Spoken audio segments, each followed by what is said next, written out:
Bonjour à toutes et à tous et bienvenue dans ce nouvel édito politique sur l'actualité de l'Assemblée nationale. Cette semaine, je voulais vous parler du moment politique dans lequel nous sommes, qui se caractérise par une dérive autoritaire très importante du gouvernement et de la majorité à l'Assemblée nationale. Il y a plusieurs choses qui nous font observer ça. La première chose dont je voulais vous parler, c'est la question au gouvernement qu'a posée Loïc Prud'homme ce mardi. Loïc Prud'homme est député de Gironde et donc ce samedi il est allé manifester à Bordeaux avec les Gilets jaunes comme le font tous nos députés depuis maintenant plusieurs semaines et plusieurs mois. Et en quittant cette manifestation, Loïc Prud'homme a été matraqué par les forces de l'ordre alors qu'il regagnait son vélo.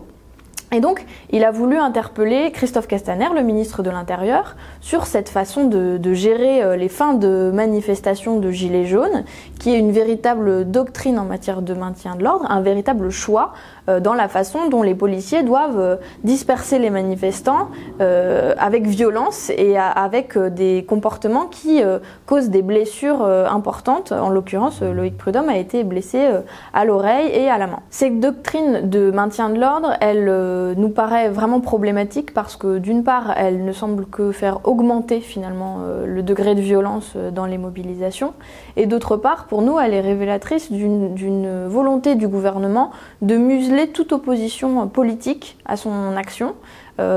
Qu'il s'agisse de la contestation des Gilets jaunes et de la mobilisation sociale du moment, ou qu'il s'agisse de l'opposition parlementaire à l'Assemblée nationale, en l'occurrence notre groupe politique, qui est un opposant farouche à la politique macroniste menée à l'Assemblée. La première chose marquante pendant cette séance de QAG, ça a été l'attitude de la majorité, qui en gros, lorsque Loïc Prud'homme s'est mis à raconter l'événement qu'il avait subi, les violences qu'il avait subies ce samedi, se sont mis à rire, à applaudir, à huer notre groupe et avant même tout soutien, tout geste de solidarité et de dignité à l'égard d'un de leurs collègues parlementaires, ils se sont mis à avoir une attitude tout à fait outrancière par rapport à ce qui était en train d'être raconté.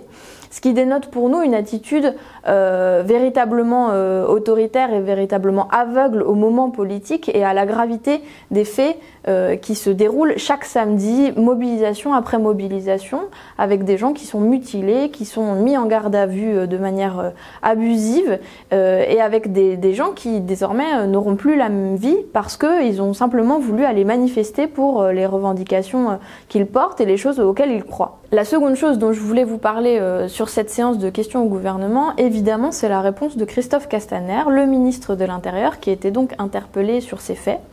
Il y a plusieurs choses qui caractérisent sa réponse, qui était véritablement hallucinante. La première, c'est qu'il accuse en gros Loïc Prud'homme de mentir, en lui disant que ce serait intéressant d'avoir des vidéos parce que sans doute la réalité est différente, une autre version des faits pourrait être proposée.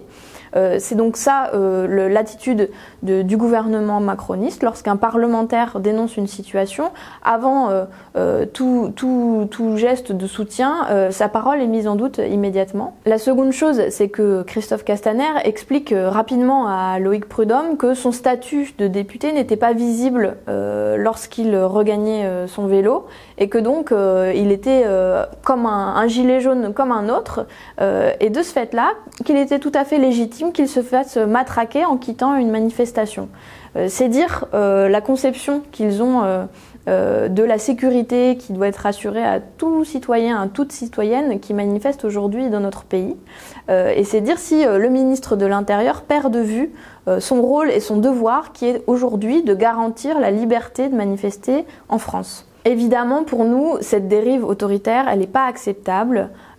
C'est pas un programme politique que de gouverner à coups de matraque et de grenades lacrymogènes et les droits de l'opposition doivent être garantis. Ils sont aujourd'hui vraiment menacés par l'attitude du gouvernement et de la majorité à l'Assemblée nationale, dans la rue et donc partout.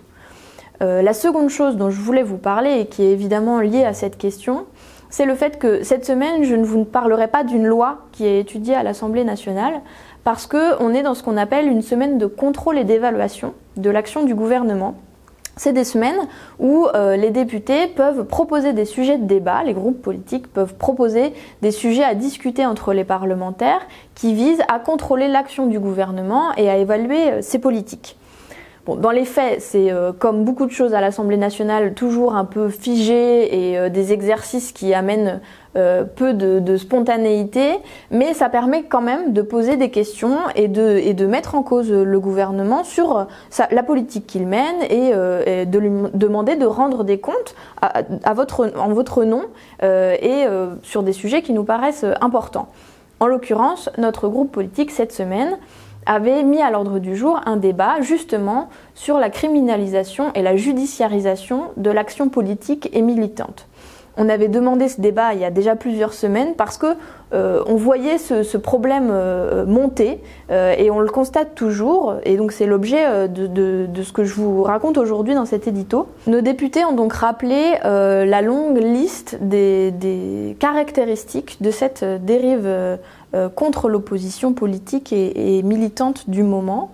Ils ont notamment rappelé les faits de surveillance abusive contre des militants écologistes depuis plusieurs mois à Bure notamment.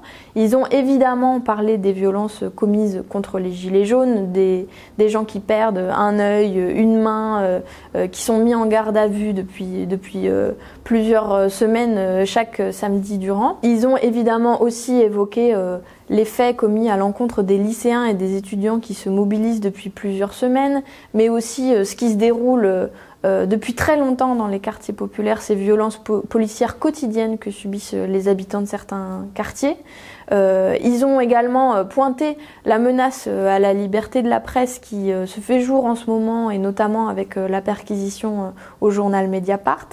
Enfin voilà, ils ont montré l'accumulation de ces faits, et on a essayé de mettre le gouvernement face à ses responsabilités dans un moment qu'on estime grave, puisque cette dérive elle est érigée vraiment comme une politique et comme un projet politique. Donc ça, c'est ce qui nous occupait cette semaine à l'Assemblée nationale. En commission, évidemment, les textes de loi, eux, continuent d'être étudiés.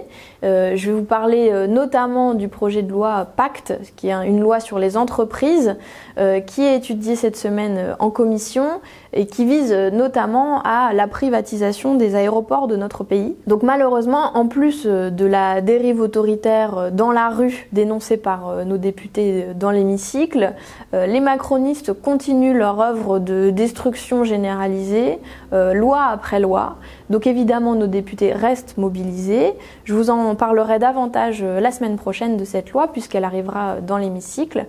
En attendant, je vous laisse partager cette vidéo, vous abonner à la page Facebook de Canal Phi, et puis moi je vous retrouve la semaine prochaine.